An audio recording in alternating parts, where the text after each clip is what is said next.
Welcome to This Explainer. Today, we're diving headfirst into the deeply inspiring story of one of India's absolute greatest heroes, Chhatrapati Shivaji Maharaj. We're going to unpack his incredible life, his razor-sharp intellect, and the enduring legacy of an empire that was built entirely from the ground up on righteousness. So here's a question for you to kick things off. Does true leadership come only from power, or is it something else entirely? Keep that in the back of your mind as we go through this historical analysis. We so often associate great empires with massive armies and brute force. But the story we're breaking down today challenges that exact notion. All right, Section 1, the foundation, Shivaji's childhood. Our story starts on February 19th, 1630, right at the historic Shivneri Fort. To really understand the leader he became, we first have to understand the foundation built during these early years, because this is the starting point of a life that would literally alter the course of Indian history. Because let's face it, a hero isn't just born in a vacuum, right? He was deeply shaped by his parents. His father, Shivaji Bhosle, was a brave military commander, but it was actually his mother, Jijabai, who truly molded his worldview.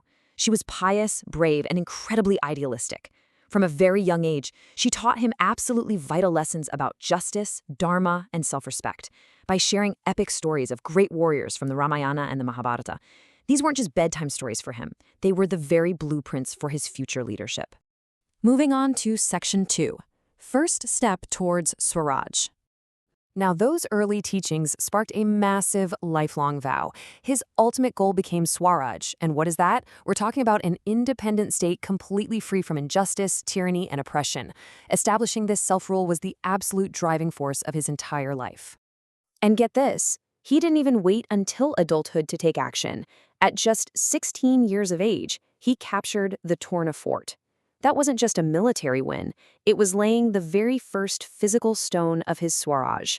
He literally turned his profound childhood vow into tangible reality before he was even fully grown. Section 3. Tests of Intelligence and Bravery. Now, claiming independence means you're going to make some pretty powerful enemies. After Torna, he went on to conquer several other forts, brilliantly using guerrilla warfare to take down massive armies. But one of the most intense moments of his entire life was an encounter with a commander named Afzal Khan. Now, this wasn't supposed to be a battle, it was just a meeting. But Afzal Khan arrived with a highly treacherous plan. He intended to deceitfully assassinate Shivaji Maharaj right there during their talk. The stakes literally could not have been higher. But Shivaji Maharaj was always a step ahead. He completely anticipated the betrayal. So he didn't just rely on his physical bravery, he used his sharp intellect to counter the trap, facing the threat head-on and emerging totally victorious. It is a perfect example of how his mind was just as sharp as any weapon he carried. And the trials definitely didn't stop there. Later on, he faced an even greater threat when he was called out to Agra by the powerful Aurangzeb. Instead of a diplomatic meeting, guess what? Another trap. Shivaji Maharaj was captured and held as a prisoner in Agra. So, how do you escape from the very heart of enemy territory? Through absolute jaw-dropping brilliance.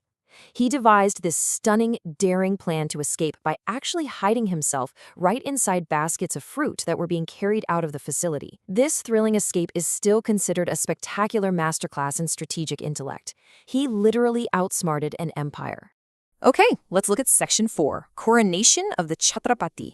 Having survived all that deceit and captivity, we finally reach the realization of his childhood vow. June 6, 1674.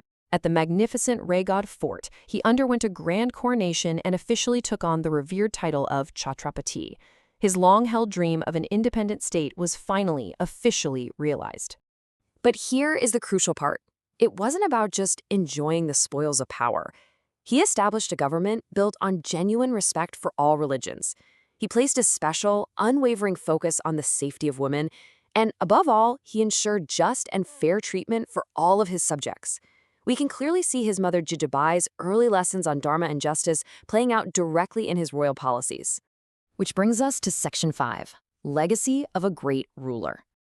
When you look at the timeline of his life, from his birth in 1630 to capturing Torna at 16, his grand coronation in 1674, all the way until his passing on April 3, 1680, his journey was entirely defined by courage, A ruler's life inevitably ends, but their impact? That can last centuries. His self-respect and his dream of Swaraj continue to inspire millions upon millions of people even today. Which brings us right back to the question from the very beginning of this explainer. The ultimate lesson here is the stark contrast in leadership. While traditional power-based leadership relies purely on brute force and dominance, Shivaji Maharaj's leadership was built on an entirely different foundation: courage, justice, brilliant intelligence, and an absolute dedication to his people. So I want to leave you with a final thought to chew on. His story isn't just history, it's practically a manual for character. How can you apply Chhatrapati Shivaji Maharaj's principles of courage, justice, and absolute dedication to a higher cause in your own life today? Think about that as you face your own daily battles. Thank you so much for joining me on this explainer, and keep learning.